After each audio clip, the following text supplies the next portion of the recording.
Hello everyone and welcome to my new video in the channel. Today's video I'm going to talk about a program or a plugin that you can use in your editing programs to make a film emulation. So we're going to talk about DEHANCER Film Emulation program, if it is good, if it is for you, if you like what he does or if you don't like, and if the program works well.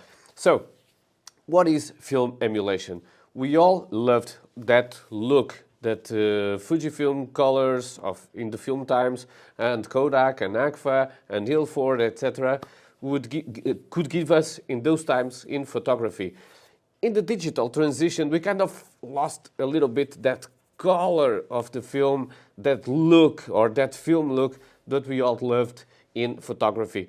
But nowadays, we can emulate film, or just speaking a little bit more simplistic, we can make our digital photography look like our film photography. And that's what DEHANCER Film Emulation do. So we have the ability to transform digital photos in film photos, at least in what it concerns to his look. Well, let's try this program, let's see how it works, and let's see if it is a good program or it is not so good at all. Let's go. Let's start from the beginning. You just need to come to dehancer.com and you have here all the information about this program. You have products here, and then in the products you can download your plugin that you're going to use in your program. So you have video plugins which I will talk in a separate video, and today we're going to talk about photo editing process. So you have Adobe, Lightroom, Capture One, and APH plugin. So you just need to come here and click in this photo plugin and download your photo plugin. So you can use macOS or Windows and then just click in download. After you download it, you just need to come here to Lightroom Classic, Preferences, and then search for External Editing. And then here in Additional External Editor, you just add your DEHANCE plugin and you're good to go. So after that, make sure that at least your bit depth is 16 bits. This is important. You can use another color space from ProPhoto RGB or Adobe RGB, but this is important, has the format also be important as a TIFF. Okay, so let's continue, and then you just need to start editing your photo. Well, the first thing that we need to do to prepare photo for use the DEHANCER plugin is just decrease a little bit the contrast of the photo, because the DEHANCER film looks, they add a lot of contrast, well, at least most of the time.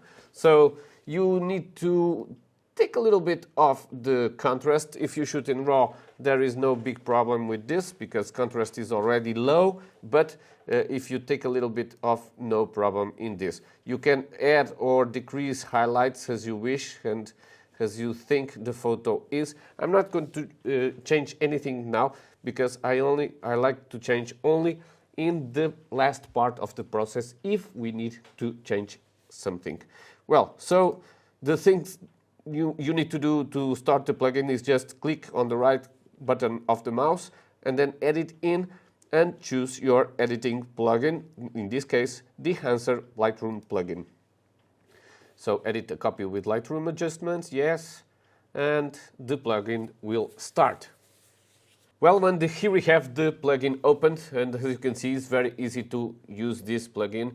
It's very lookalike to Lightroom also. So in this left part, we have here films and presets. I am here in the preset part, and here is my original photo. But then if you click on films, we will see the list of films, 63 films that we can choose to get that color aspect from film old times. So here we have the film profile. We need to click here to see the changes in the photo, and once you click it, you choose your film, and then you can see as you click in different films, you see in real time the changes in photography. So look at this one, fantastic.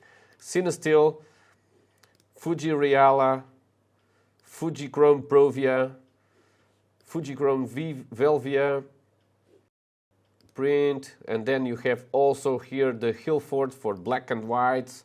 We have here Kodak Color Plus, Kodak Ektachrome. So yes, you do understand now how this plugin works and how efficient it is and how easy to use it is. So you just need to search for your film look that you want, Kodak, Fuji, etc. And just click there and you have your changes in your photo. But you can also make your own changes if you do want. So let's see. Well, so for example, imagine that I choose this one here, Kodak Gold 200. For example, I do like this look that it can give me. But now maybe, yes, maybe, let's see. Maybe this one, Kodak Pro Image 100.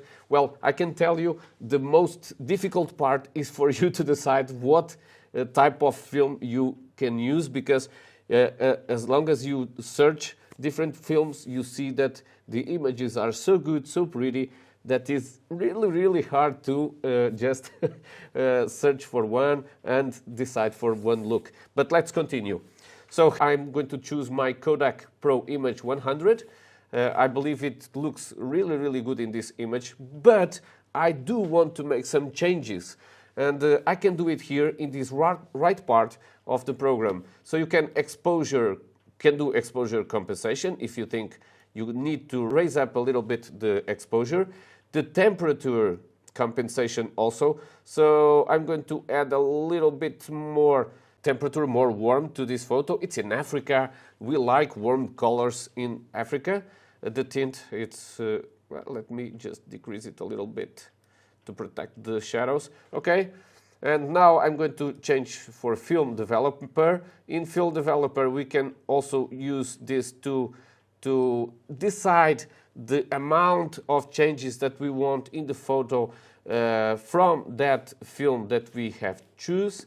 So we have here the contrast, the gamma correction, if you want to correct the gamma, and I want a little bit, the color separation, what you need or for color separation, or some color boost just to increase the saturation of the colors. Okay, film compression, you can compress the film, you give it more impact or less impact. I'm just going to leave it like this. You need to expand, or if you want to expand here also the black point and the white point. Let's see, not to clip the shadows or the highlights. Well, it's perfect like this. And then you choose here print. What is print? Here in print you can choose a profile, and it is just like if you are choosing your printing paper. And then, of course, with this choice, you are going to see some significant changes in your photo. So it's up to you to decide what color, what print that you want, what profile that you want, and or if you don't want any profile at all. So let's see the changes. I'm having here now a Kodak Endura glossy paper, but if I change to Kodak 2383, you see significant changes in the image. And you see also if you choose Fujifilm, if you choose Cine-On, or if you choose linear. So my tip here is just to choose your print profile, and then if you want to tweak some other changes in the photo, you tweak it before you choose your profile. Otherwise, if you leave this to the end, it will change dramatically your photo. So let's continue. Color head, and okay, so now here you can color tone your photo, so changing the tone of the colors. Okay, if you want to do it here, you can do it. If you want to do it later, then in Lightroom, you can also do it, of course. So like this, you can change the shadows, tones. I'm going to leave it like this. Well, film grain. You know that one particular characteristic of the film is that film grain that gives a unique aspect to the photos. But sometimes we just don't want that film grain. We are used to see now the digital photos without any grain, and when they do have grain, it's kind of an ugly grain, which is called noise. Okay, so it's up to you if you want to place some film grain. I believe it's beautiful in some photos. In other photos, it just doesn't work so much.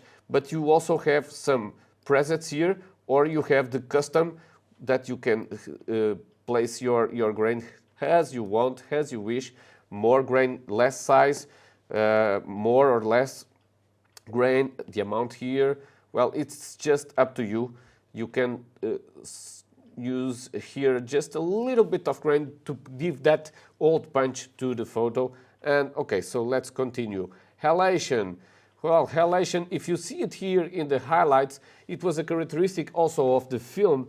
In the highlights, especially in the highlights and in the contrast with the highlight borders, we see some kind of glow of different, sometimes more red, some or oranges or yellow glowing in the photo. So let's see here in the halation, you can also have this part, these presets that you can use, or you can choose your own. I'm going to exaggerate here a little bit for you to see it. Well, sorry, I want to change to custom, and let's put it this like this, and global diffusion like this. And you see the differences in the photo. So you can see that the picture will have some kind of glow, color glow in all of the image. And I'm going to reduce this just a little bit, just to have it a little bit. So before and after, you see there is a quite significant change in the photo. This works really well in neon photos, in street photography photo, but sometimes in wildlife photography it just doesn't work so good, so be careful with this. But halation is really a very, very known characteristic, or things that you can see very often in film photography. So, okay, so halation is okay. Let's change to bloom. Well, bloom is the glow in the photo. The bloom is very used in landscape photography, well, I believe not so much in wildlife photography, but yeah, it's very, very beautiful. Let me amplify also for you to see. Let me change the diffusion. Okay, I'll increase the diffusion and the impact, and you can see now it's a lot of bloom here. Oh, you can also change to mask mode. In halation also you can change to mask mode, and what this does is that you can see where the picture or where the bloom is having impact in your photo. So it's very more precise to control where these changes are having impact. So, well, let me just now remove this because I don't want this glow here in this photo.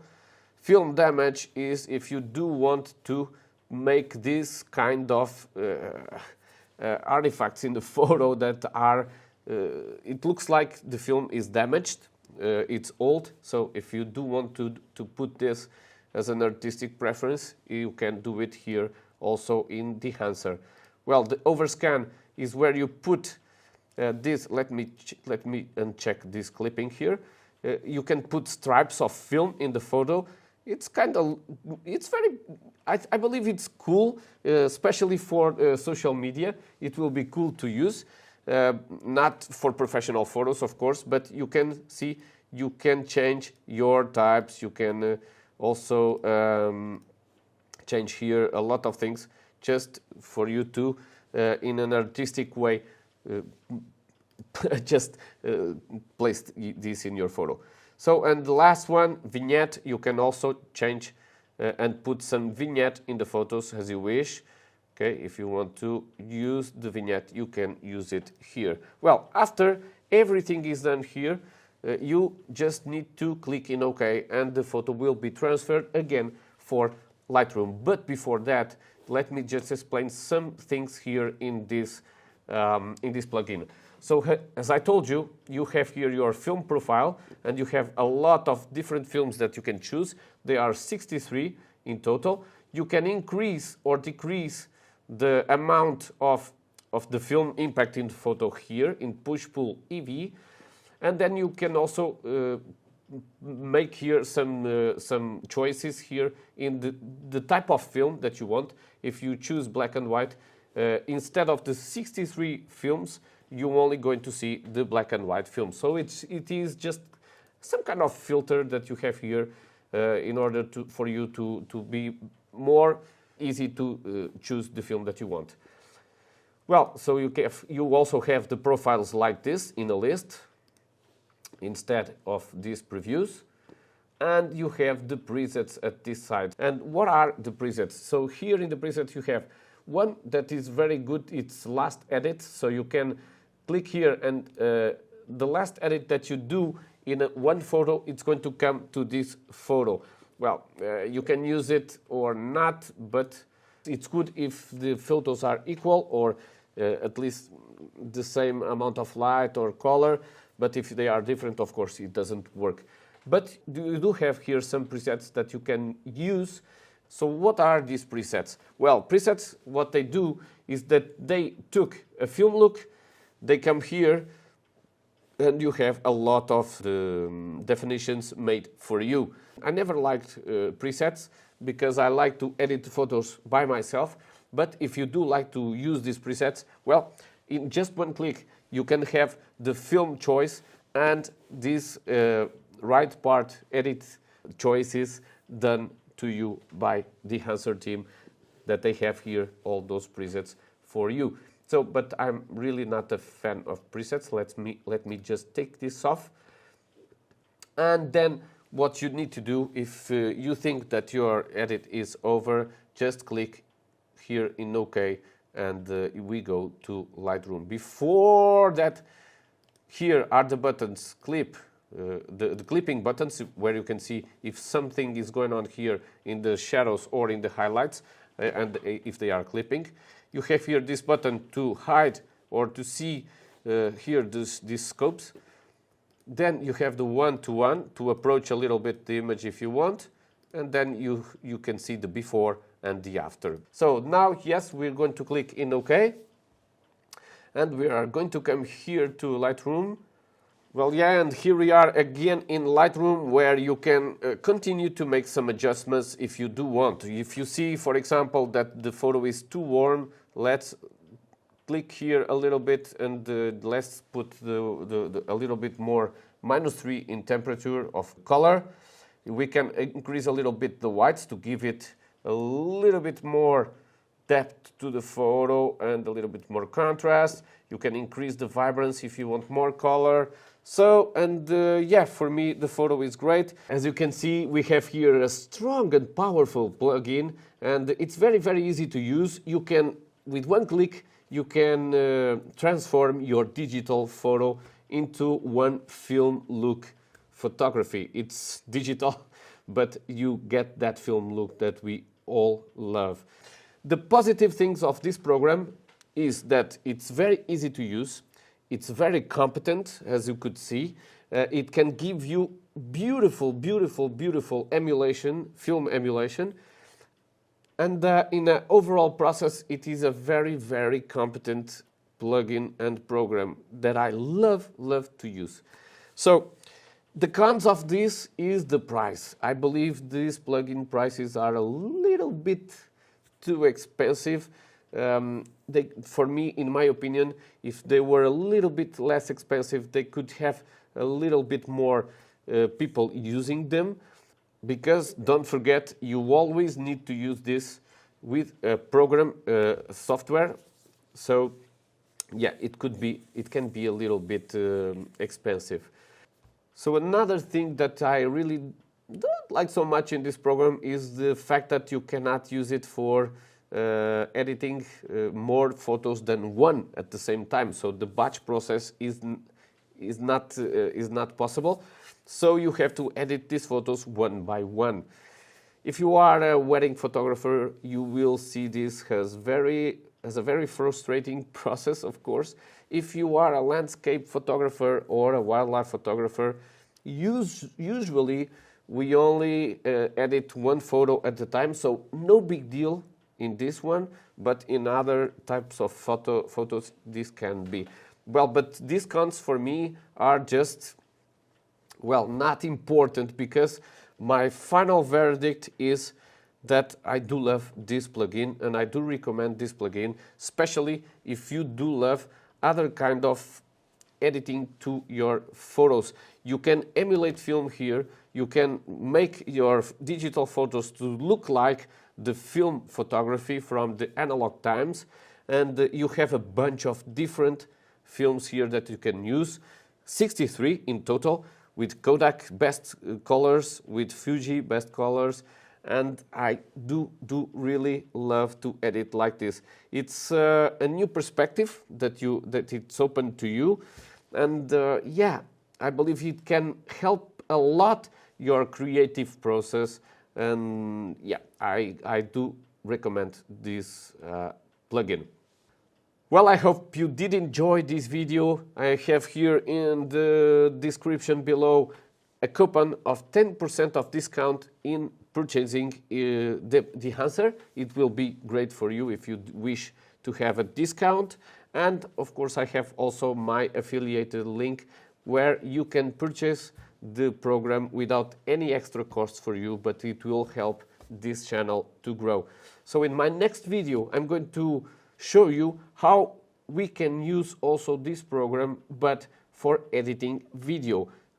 I use Final Cut Pro, so if you are a Final Cut Pro user and if you do wish to install your plugin to edit video in a film look way, make sure you see my next video. So goodbye and see you in next week.